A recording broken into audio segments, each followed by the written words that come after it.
Hello and welcome to Ayni Living Conversations, the 88th session we've had so far. And I'm with Sacred Blue Heron Woman, and we are continuing on a journey of exploration, discovery, channeling about the great principle. And we've been 7 sessions along on the sustenance branch.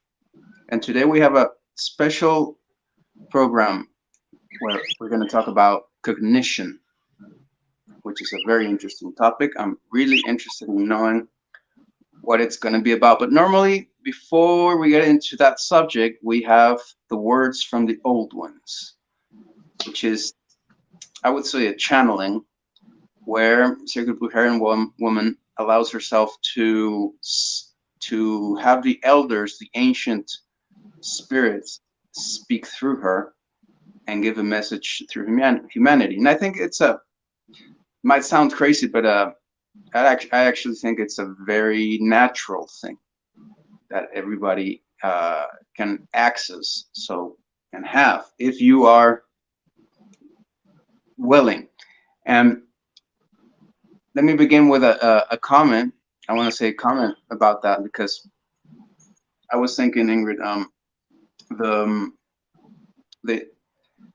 we tend to think that when we ask somebody or we invite people to join this, and a very common reaction or response I get to that invitation is, oh, but you're so advanced, or this looks so advanced, or this is so far ahead.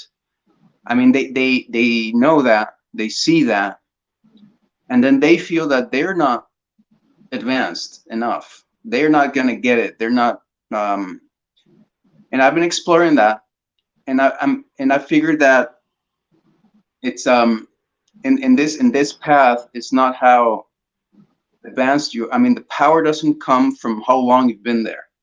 Power comes from just making the decision, just opening up. So it's pretty amazing because as soon as somebody does that, they're next to you. They're as powerful as you are. Exactly. Yeah. Right. Yeah. Without a doubt. Yeah. So interestingly enough, these words from a yogi were given to me this week. The temple God loves most is the temple of his devotees' inner silence and peace. Whenever you enter this beautiful temple here, leave your restlessness and worries behind, because if you do not, leave your thoughts of, oh, this is too advanced for me, behind, because if you do not let go of them, God or the old ones will not be able to come to you. So first you establish yourself in a temple of beauty and peace, then you will find them on the altar of your soul. Wow. So that's all it takes, is the openness and the willingness to let go of thoughts like that, because that's just actually codependency talking.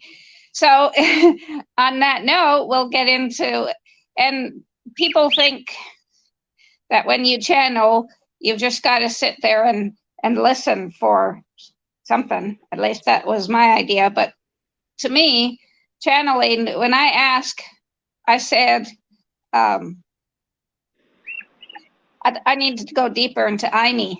Then the book came my way. And to me, the old ones channeled through that author, and I'm picking up the channeling through that, what's most pertinent to me, what speaks to me the most. Mm-hmm. And that's how I channel. I don't just sit there and wait for it. Right.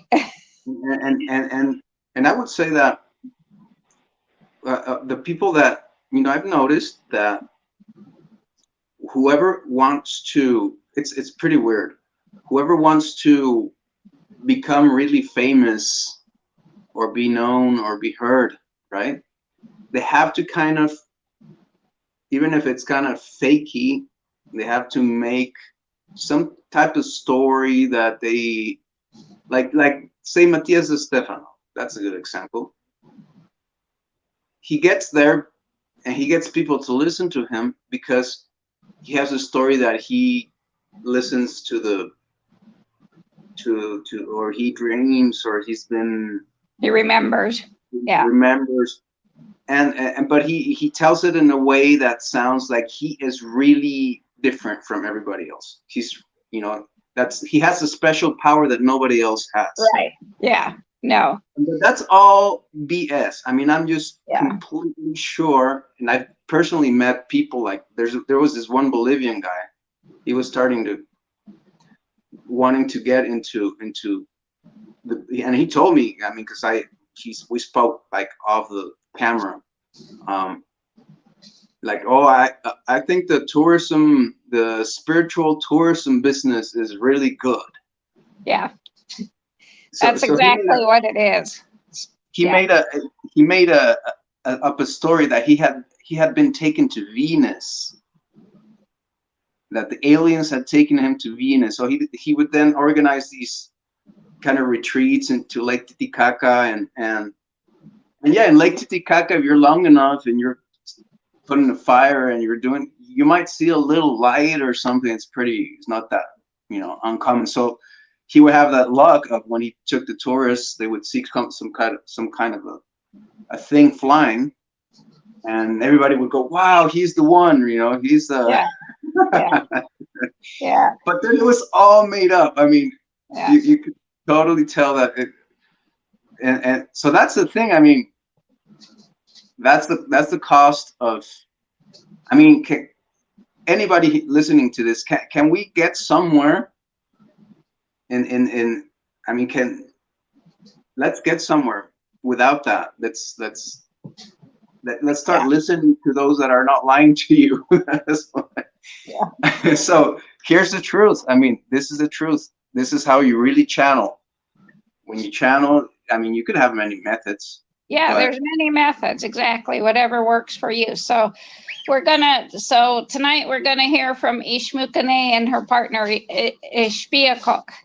And it's really come to me to change the creation story to each one of them having already the partner, the yin yang gradient, already way out there before we even get to our world. So that'll happen. So tonight we're hearing from Ishmukane and her yang partner Ishpiakok about conscious loving Munai, and Ayni, which is co-commitment or creativity, also known as mutual arising. Another term for it can be interdependent co-arising. That's Ayni. So they say love, or Munai, or aloha, is our I just got shit on. Is our and I knew that would happen. Is our virtualizing our day power. In the Tao Te Ching, the day is that virtualizing power of making the Tao real. So it's our virtualizing force. And if you don't know how to open to it, you will slip very easily into distortions of love. Conditional love being one of the distortions. If you want to take a break or something. No, that's fine. It's just water and grass, digested water and grass. So we want you to know that it's your human resistance to our Munai Ayni song that is the problem. It's the closing of your hearts that's the problem, not the lack of our singing to you. So wow, there you go. That's what it is. Yeah. It's not a special power. It's just simply being closed. Willing. Yeah, being willing to open. Right. So co-committed relationships, which is Ayni, are people supporting each other in being whole, complete, and perfect as they are to fulfill their fullest potential. A co-committed relationship is just as important between lovers as between all the people in a village or a community. And the commitment is to going all the way, to living your fullest potential. The relationships then that you co-commit to that are a catalyst for you to express your full potential and creativity. So in co-committed relationships, each person takes 100% responsibility for their life and for the results each one creates. There are no victims in a co-committed relationship. In fact, victimhood is impossible when all people in the relationships are willing to acknowledge that they are the cause of what happens to them. So then there is little conflict because neither person plays the accusatory victim role. Co-commitment then leads to co-creativity, and this is also Ayni. A co-creative relationship is one in which all the people involved access more of their creativity as a result of their co-commitment, their conscious loving interactions. And out of the harmony of co-committed, co-creative relationships brings a flow of powerful energy that enables all to make a greater contribution to the whole than anyone could make alone. So in close relationships, which of course would be a marital lover type relationship, but also a village relationship, living in a village, that's a close relationship too. You humans have two distinct needs, and one is the closeness and the other one is independence. So in a co-committed relationship, both these needs are acknowledged and celebrated. Good relationships are a pulsation of closeness and space. And that's what Khalil Gibran said in Let There Be Space in Your Togetherness. So in co-commitment, people are hand in hand in the present, facing the future together. So to begin your journey of Ayni living, you must first make a commitment that will allow co-commitment to unfold. And we want to say here that the word commit comes from a Latin word that means to bring together. And that is what living in Ayni, or right relationship, as so many people explain Ayni, is a coming together. So the commitments that are essential for co-commitment and co-creativity to unfold are, first, number one, I commit myself to being close, and I commit myself to clearing up anything in the way of my ability to do so. You humans all want union with other people, but yet you've become so deathly afraid of it that you isolate yourselves even in your marriages. Why? Because you are so afraid of pain. Number two is I commit myself to my own complete development as an individual. And here you are taking a stand for your own evolution. You're saying that both closeness and individuality are important to you. So you're committing yourself to being 100% the real, authentic, essential you, and 100% in relationship with others. You cannot have ultimate closeness without being fully able to be separate. In other words, the more fully developed you are as an individual, the more you are able to give and receive love in a relationship. And only through giving yourself space in a relationship can you integrate the learning and the enhanced energy. In co-commitment, taking space usually results in a fresh burst of creative ideas. So by giving yourself space, the time for yourself, you renew your individual connection with us also. And through coming apart and coming together again, the dance of the relationship is renewed and kept lively. Commitment to your individual development is crucial because co-commitment can only emerge if all people are willing to be themselves, real, essential selves as individuals. And when you're being less than 100%, you will diminish others to match your level. So number three is, I commit myself to revealing myself fully in my relationships, not to concealing myself. The act of withholding any aspect of yourself is fatal to co-commitment, co-creativity, Ayni. If your energy is tied up in concealing who you are and how you are, little energy is left over to fuel creativity. Number four, I commit myself to the full empowerment of myself. And you humans are so fantastic at restraining yourselves and not letting yourself be fully empowered. Number 5, I commit myself to the full empowerment of people around me. So here you're taking a stand to allow others to assume their full power. And imagine how much you humans could accomplish together when you commit to what each other's full potential growth. Imagine now, well, you don't have to imagine, you see how little is accomplished when you tie up energy in restraining others. You see that every day around you.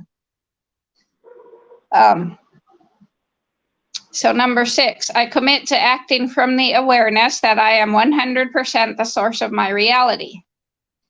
Many of your human problems in relationships are caused by fighting to claim the victim position.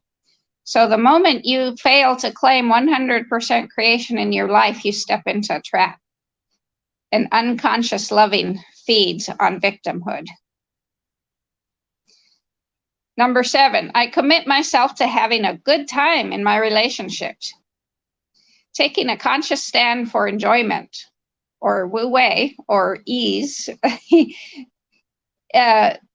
is important because most of you humans in your mechanistic business-like sobriety have strong beliefs that relationships are painful and difficult. A formal commitment to having a good time is now necessary in your human relationships for emerging into co-commitment. Your Russian mystic named Gurdjieff noted that addiction to suffering was the one he had the hardest time getting his students to give up. It is possible to grow and learn in a way that is loving to yourself and others. All you have to do is to make a commitment that you want it this way. So number 8, I commit myself to see and handle anything I need to be free, and I would like my lessons in a friendly, loving way for me and all the others around me. With these last 2 commitments, you have the opportunity to experience a natural, organic, wonderfully good time. So there's 3 things you humans need to do to bring co-commitment, co-creativity, or Ayni into reality in your lives. And number 1 is to feel all your feelings. You humans waste a lot of energy in your relationships by trying to keep your feelings hidden. Your feelings are central to your life. We are not in physical form, so we don't have feelings, but you do. And your feelings are made of the raw energy that drives and motivates your existence. And to be cut off from them, as so many of you humans do, is to suffer a slow, silent erosion of your spirit soul. You humans have a rich variety of deep feelings, and just as there are only a few primary colors, there are really only a handful of emotions, which are fear, sadness, joy, sexual feelings. So number 2 is to tell the microscopic truth. And the microscopic truth is when you speak the truth about your internal experience as you are perceiving it. So for example, if someone said, if you're in a relationship and one of you says you're going away for the weekend, and the other one says, well, when you said you were going away for the weekend, I felt a tight band of constriction in my chest, and the thoughts flew through my head like she or he is abandoning me. This is the speaker reporting the raw data as it streams through his or her body and mind. And that's the microscopic truth. That's actually feeling where your feelings are in your body. And that's co-commitment to your body, actually, too. So keep your agreements is number 3, because your aliveness is decreased when you don't keep your agreements. Co-commitment is made possible when you humans deal with your sense of responsibility and integrity. Being alive to the full range of your feelings and speaking the truth at the deepest level of which you are capable, and learning to keep your agreements. When these 3 are met, the real intimacy begins to unfold. And intimacy happens, it's not just sexual intimacy, it's intimacy in the village too. So once you humans practice these skills and internalize them, your relationships will flow in Wu Wei. So, and now after this, you must, or before this even, you must learn to love yourselves, because co-commitment and co-creativity can exist only between two whole people. One hallmark of wholeness is the ability to love yourself. If you cannot love yourself, you will try to fill the void of your lack with the love of others, demanding from them what you are choosing to not give yourself. So true self-love is not conceit, it's not arrogance. True self-love is an ongoing celebration of who you truly are, no matter how well you perform. It's the ability to greet the dark parts of yourself with the same gracious embrace as you greet the light. Munai Aloha draws no distinctions. It exists outside the constraints of time and space. And this is why Munai Aloha can heal anything in a second that has been bothering you for a decade, as soon as you allow yourself to feel it. Or love yourself. If you are angry or depressed or afraid, for instance, and have never loved yourself for feeling that way, one moment of consciously loving yourself for having these feelings can set you free. And that is true. Once I heard those words, it was like, oh my goodness. So I have been practicing that every day. Like everything I do, that I would go into self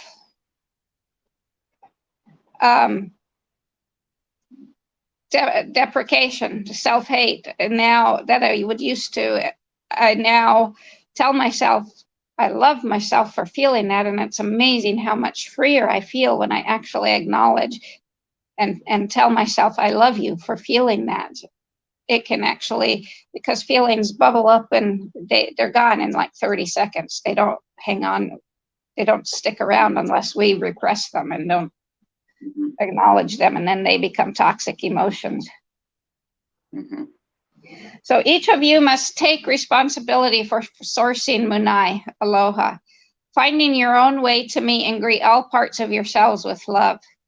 If you are willing to see all of life as an expanding series of opportunities to grow in love toward yourself and others, you will have a much smoother journey. The act of loving your feelings actually smooths them out. And you humans seem to find it relatively easy to love sadness and fear, but not sexuality, sexual feelings and anger. So you must learn to feel these both also. Mm-hmm. And you must also learn how to feel now. Learning to distinguish your feelings from the other swirling masses of information in your body is certainly one step to emotional, psychological maturity.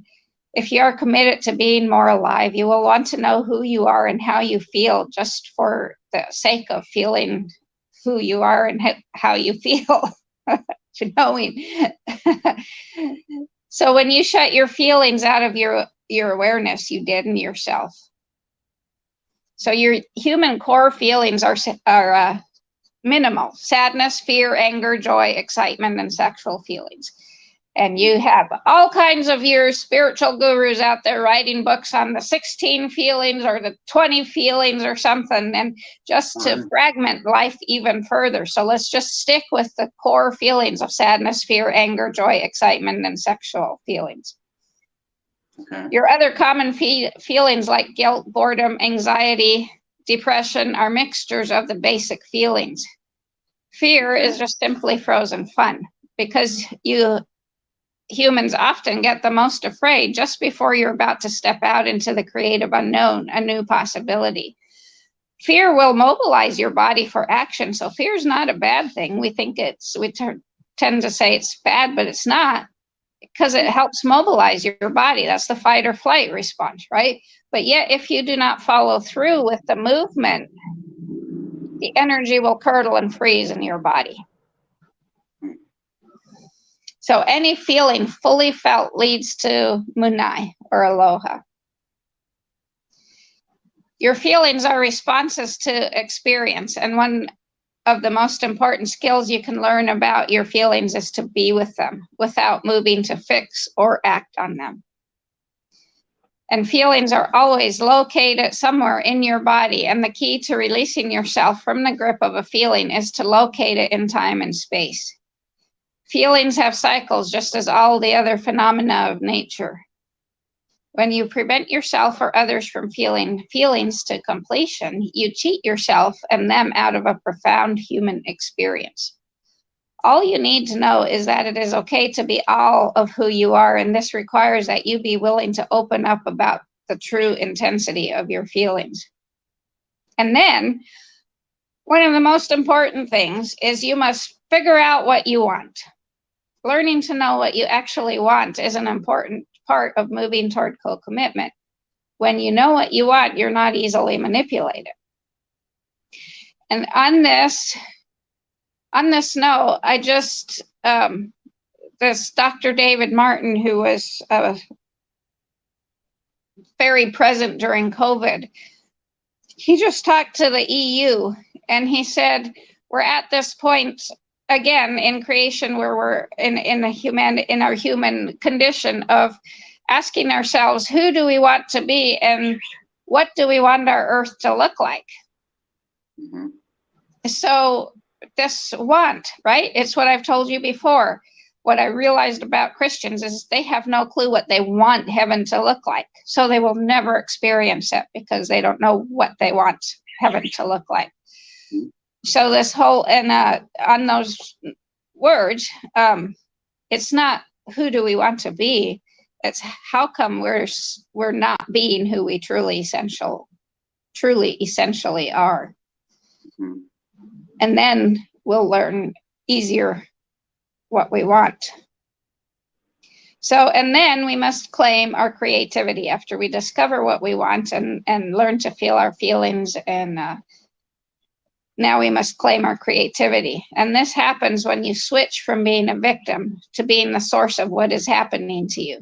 Claiming creativity is when you drop a power struggle with someone and take full responsibility for the problem, regardless of whether the other person takes responsibility for it.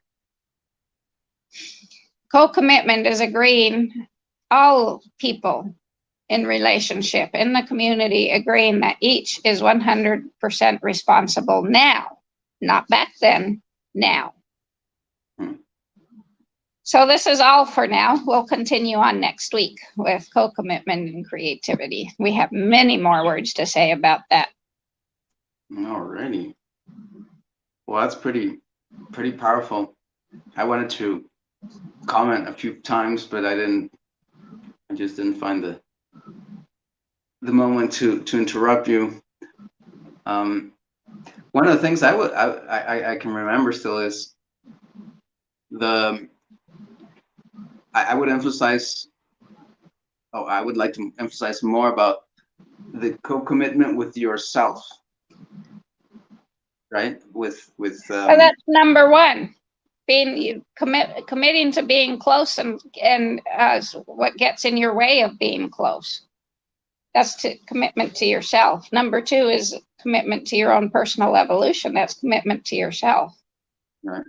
Yeah. And then that applies to all the others. I mean, and anything you look at, when I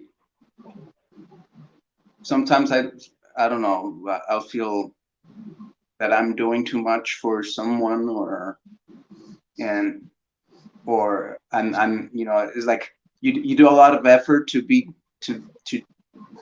good, to do better, to have a better personality, to not get mad, to whatever, and then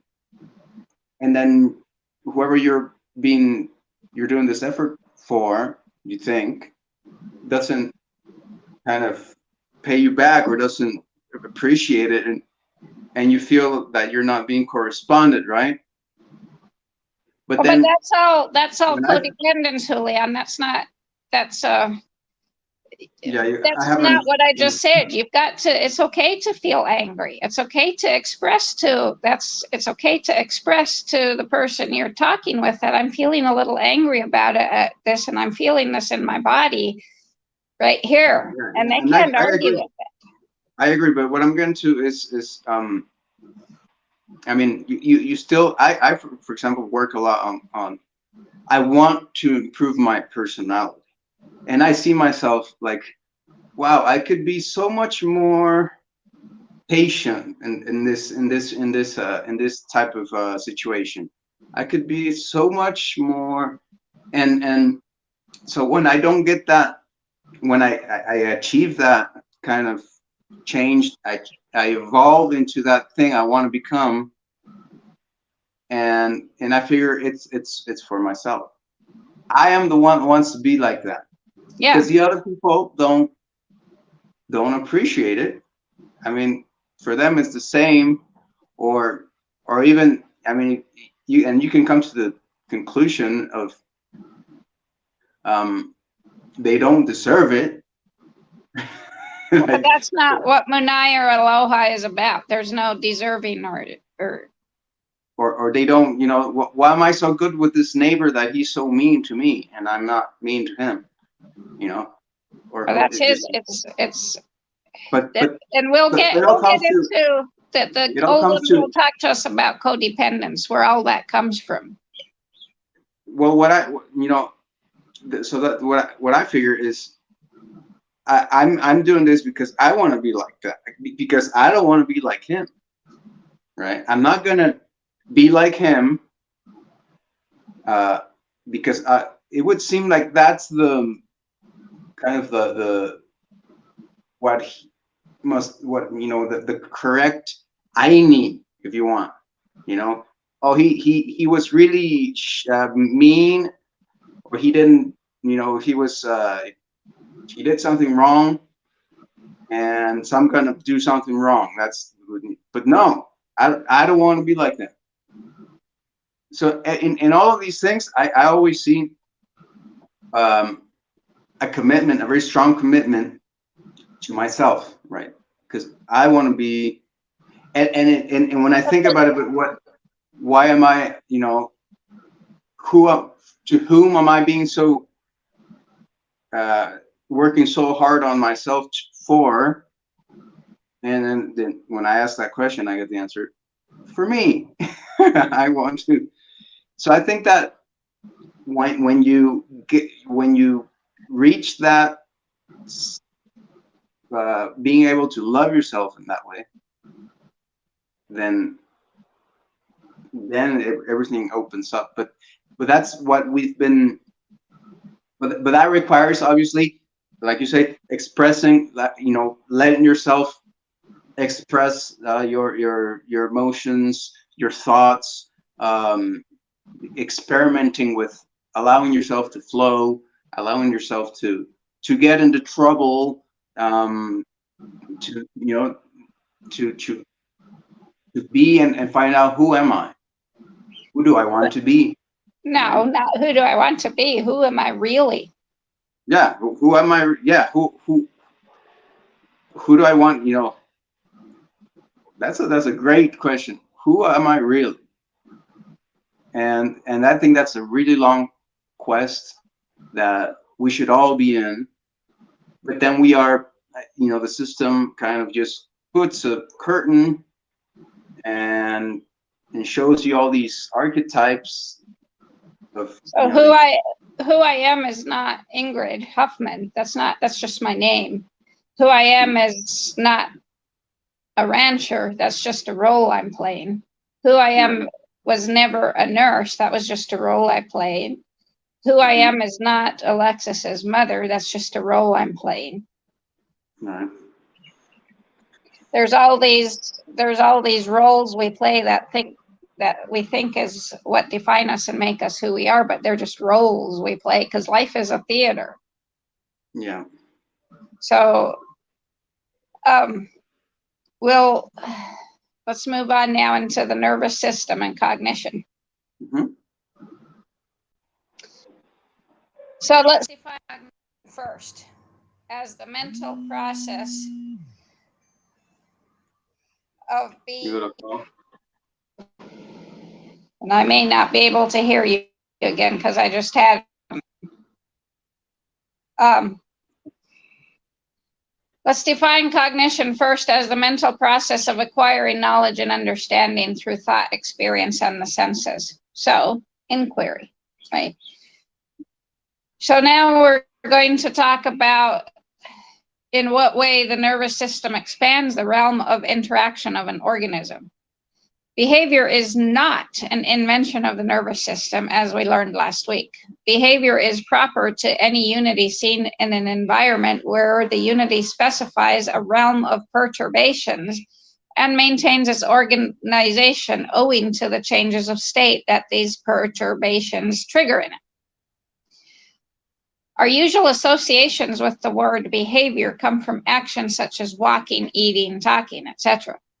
If we look at what is common to these activities, it's movement. And movement, however, whether on land or in water, is not universal to all living beings. In the case of a single cell organism like an amoeba, the movement is actually produced through an internal correlation between the degree of change of its membrane.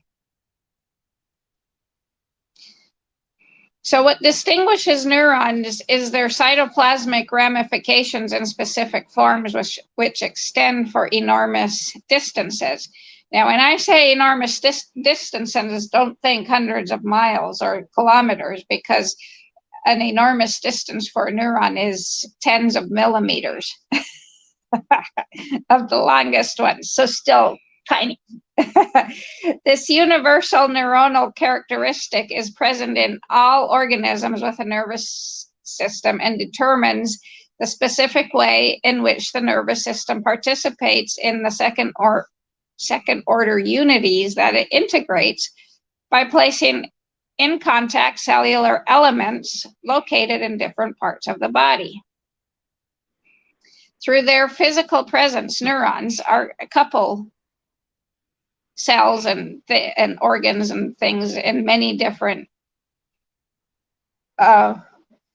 ways, and they could only be coupled through the general circulation of an internal substance of the organism. The physical presence of a neuron enables substances to be transported between two regions through a very specific path that does not affect the surrounding cells and their local delivery. The particular feature of the connections and interactions that the neuronal forms make possible is the master key to the operation of the nervous system. And there are many types of reciprocal influences between neurons. Best of all is the electrical charge, that's best known, is the electrical charge that propagates along the neuronal prolongation that's called an axon at wildfire speed. This is why the nervous system is often said to be an organ that functions on the basis of electrical exchanges. And that is only partially true, as neurons also interact in a constant way through substances which are transported inside the axon and then released or picked up at terminals and trigger changes in differentiation and growth. So neurons connect to almost all cell types within an organism. However, they connect with their expansions mostly with other neurons. And these nervous system expansions are very specialized, and they are known as the dendrites and axon terminals. Now, there's contacts called synapses that are established at the dendrites and axon terminals.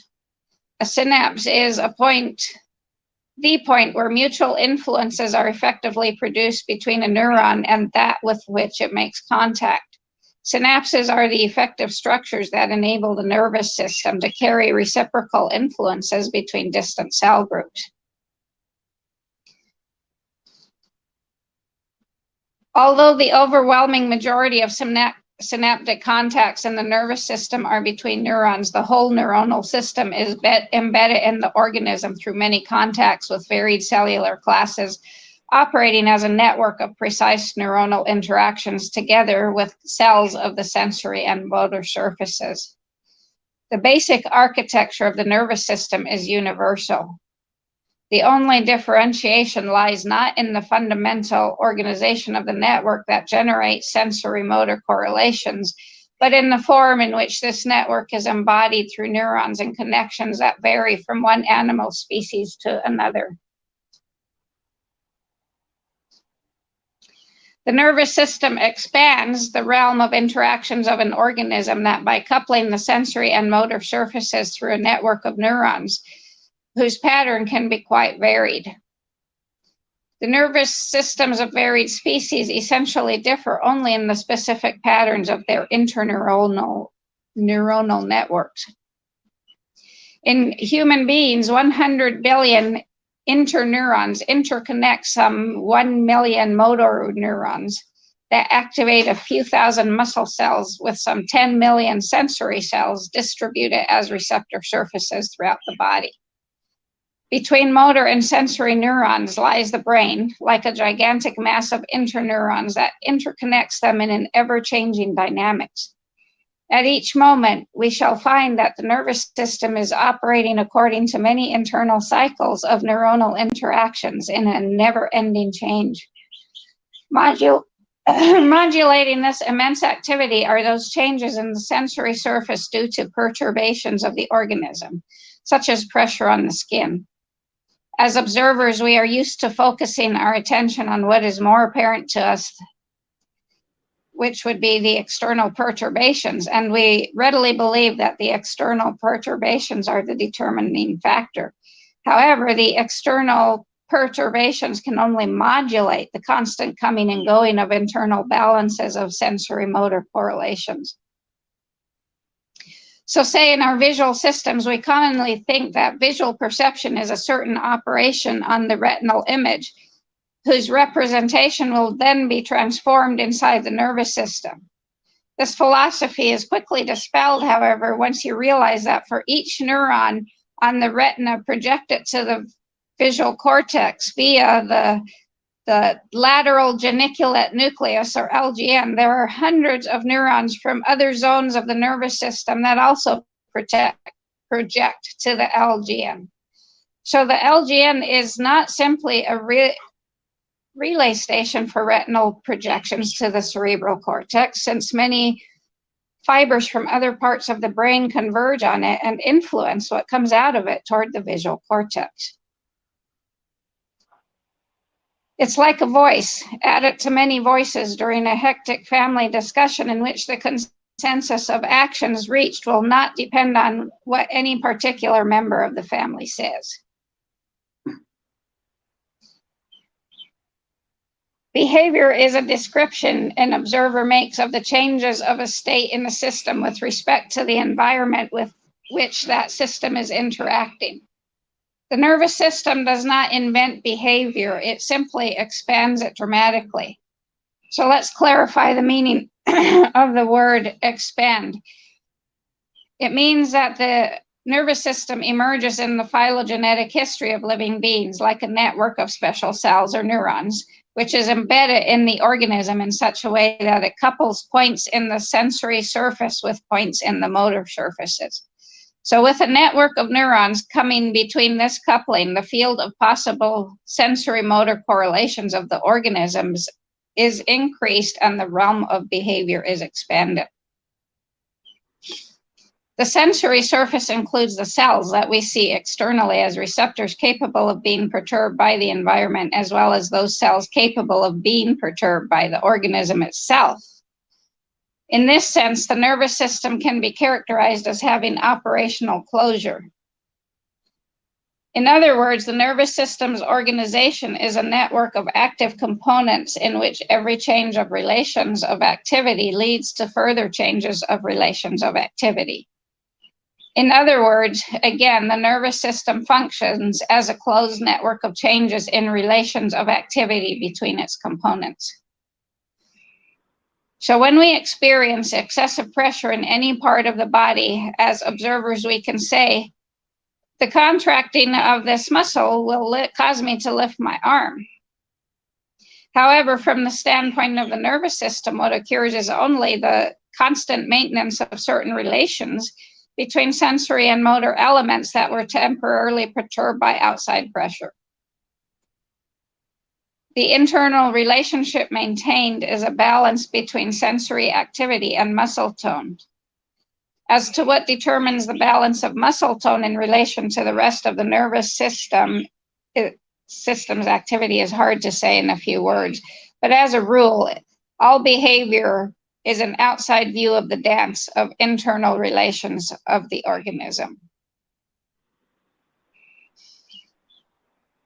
What has been said shows that the operation of the nervous system is wholly consistent with its forming part of an autonomous unity in which every state of activity leads to another state of activity in the same unity because its operation is circular or in an operational closure. The nervous system, by its very architecture, does not violate. It enriches the operational closure that defines the autonomous nature of the living being. So now we can begin to see the ways in which every process of cognition is necessarily based on the organism as a unity and on the operational closure of its nervous system. So it follows that all knowing is doing. The nervous system is a system in continuous structural change. That is, it has plasticity. This is a basic dimension of its participation in the makeup of an organism. As a result of the plasticity, the nervous system participates in the structural drift of the organism with conservation of adaptation. Between the fertilized zygote and the adult, in the process of development and cell differentiation, as the neurons multiply, they begin to branch out and connect according to an architecture proper to the species. This is one of the most interesting puzzles of science, is this architecture proper to the species. So where do structural changes occur if not in the broad lines of connectivity? Well, they occur in the local characteristics of the connections that unite various groups of neurons. So changes occur in the final ramifications and in the synapses. So molecular changes result in changes in the efficiency of the synaptic interactions that can modify drastically how the entire neuronal network functions. And we'll say here that ramification means a subdivision of a complex structure, like a tree's branches are called a ramification. Kind of a weird definition, but it's there. So the plasticity of the nervous system lies in the fact that the neurons are not connected as though they were cables with their respective plugs, like on a computer. The points of interaction between the cells are zones of delicate dynamic balance modulated by a great number of elements that trigger local structural changes that are produced as a result of the activity of those cells and of other cells whose products are released into the bloodstream and wash the neurons. So there is no known nervous system that does not show some degree of plasticity. Plasticity is limited in certain organisms like insects because they're smaller, so they have fewer neurons. So structural changes manifest itself with great vigor in vertebrates, particularly mammals. So there is no interaction and there is no coupling without consequence for the operation of the nervous system as a result of the structural changes triggered in it. We human beings in particular are modified by every experience, even though at times the changes are not visible. So we know this mostly through the observation of behavior. And science actually does not have a clear picture of the structural changes that are involved in plasticity. So we always arrive back at the science doesn't really know. Yeah. The plastic splendor of the nervous system does not lie in its production of engrams or representation of things in the world. Rather, it lies in its continuous transformation in line with transformations of the environment as a result of how each interaction affects it. This is seen as proportional learning from the observer's viewpoint. The neurons, the organism they integrate, and the environment in which they operate reciprocally as selectors of their corresponding structural changes are coupled with each other structurally. The functioning organism, including its nervous system, selects the structural changes that permit it to continue operating, or it disintegrates. So again, all behavior is a relational phenomenon that we as observers witness between organism and environment. And an organism's range of possible behavior is determined by its structure. The structure specifies its realm of interaction. For this reason, every time in the organisms of one species, certain structures develop independently of the peculiarities of their behavior, they make is said that why can't I say that word? Peculiarities of their histories of interaction. So it is said that those structures are genetically determined and the behavior they make is instinctive. So for instance, when an infant shortly after being born suckles its mother's breast, it does so independently of whether it was born by C-section or natural delivery, or whether it was born in a beautiful modern hospital or on a remote island. It already instinctively knows how to suckle, right? Because its embryo did that for it. If the structures that make possible a certain behavior in members of one species develop only if there is a particular history of interactions, it is said that the structures are ontogenic and the behavior is learned. For instance, the wolf girl, who we talked about, who never developed the ability to run on 2 feet. Even in something as elemental as running, we depend on a human context that surrounds us, like the air we breathe. So innate and learned behavior are indistinguishable in their nature and in their embodiment. This distinction lies in the history of the structures that make them possible. It's important to realize that we tend to consider learning and memory as phenomena of changing conduct related to taking in or receiving something from the environment. This presupposes that the nervous system functions with representations only. And as we talked about the razor's edge last week, the supposition obscures and complicates our understanding of cognitive processes. Everything so far rather points to learning as an effect of structural coupling, which always maintains compatibility between the operation of an organism and its environment. So structural coupling is, in a way, what the Danish or Dutch man that set drift from Peru on the balsa wood raft, trusting his body to structurally couple with the ocean so that they could voyage successfully, and that's what happened. So now we're going to refine our understanding about what is meant when we say an active is cognitive. And we need to reflect on what criterion we are using to say whether someone has knowledge. What we are seeking is an effective action in the realm where an answer is expected.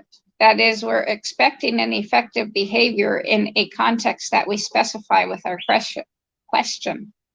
So in a story from a real life, a professor told one of his students as part of a test to calculate the height of the university tower by using an altimeter. So the student did so, and the professor told him it was wrong. So he went back and used a different strategy. Same thing, the professor kept telling him it was wrong. So the student gained a whole lot of knowledge that he wasn't asked to gain. And why he was wrong is the professor wanted him to use the actual tower as the altimeter. And because he didn't use the actual tower as the altimeter, he was wrong. So he gained a lot of knowledge that he wasn't asked to gain. So the evaluation of whether or not there was knowledge is made always in relational context. In that context, the structural changes which perturbations trigger in an organism appear to the observer as an effect on the environment. It is in reference to the effect that the observer expects that he assesses the structural changes triggered in an organism. From that standpoint, every interaction of an organism, every behavior observed can be assessed by the observer as a cognitive act. In the same way, the act of living, of conserving structural coupling uninterruptedly as a living being, is to know in the realm of existence. So in a nutshell, to live is to know. And if we wish to understand the nervous system's participation in all the particular forms of human knowledge, well, that's way too far beyond the scope of this talk. Way too far. That can take us years. So the nervous system participates in cognitive phenomena in two complementary ways. And these have to do with its particular mode of operation as a neuronal network with operational closing as part of a metacellular system. The first is through expanding the realm of possible states of the organism. The second is through opening. Constantly there, opening to new dimensions of structural coupling for the organism by making possible in the organism the association of many different internal states with the different interactions in which the organism is involved. In an organism with a nervous system as rich and vast as that of us human beings, its realms of interaction open the way to new phenomena by allowing new dimensions of structural coupling. In humans, this made for language and self-consciousness, which we'll talk about next week. And that's all I have. Can you hear me? And like I said, I got the call, so I can't hear you. So I may need to leave. I think I'm going to have to leave again and sign back in. Do that, yeah. So that's what happens to her when she gets a call.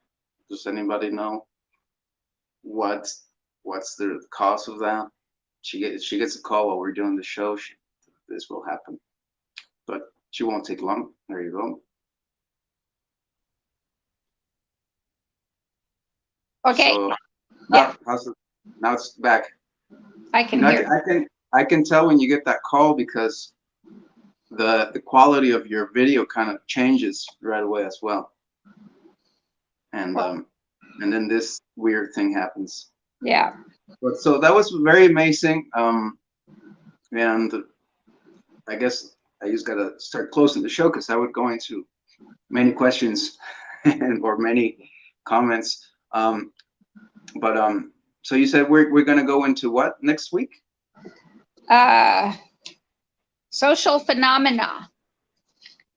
Social phenomena. Okay, I just been hearing lately that is becoming for the big tech world, for the Matrix. It's becoming one of its favorite topics. social phenomena. Yeah. And it's pretty amazing how when you made the comment, so we come back to the science doesn't really know. It's something I myself comment. I was recording this video for, I'm doing this little kind of extra classes for my exomology course and researching more. And I get that, and I said that. It's so amazing how you like said it, even almost with the same tone I said it when I recorded it. So we come back to this: the science doesn't really know. No. Yeah. Wow. But then we can know. That's the amazing thing. There's more than by what?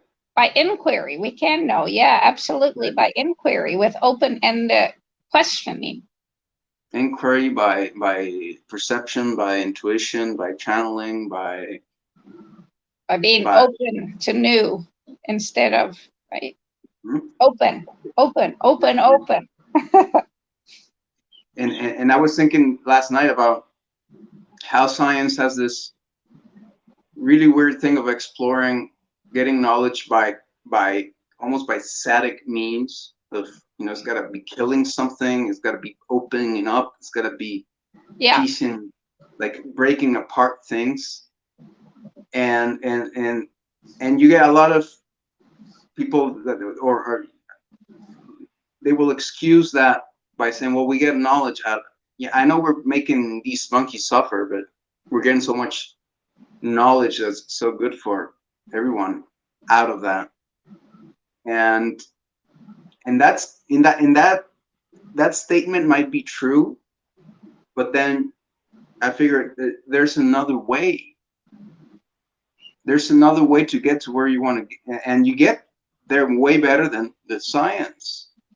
You know, to that understanding and to flowing with that, or to knowing what to do. So anyway, so many topics. It's such an amazing um, topic, and in general, such an amazing path to be on. Path of cognition through Ayni, cognition, Yeah. and through the Tao. So thank you, Ingrid. If anything you want to add, I'll Yep, close the that's live it. stream.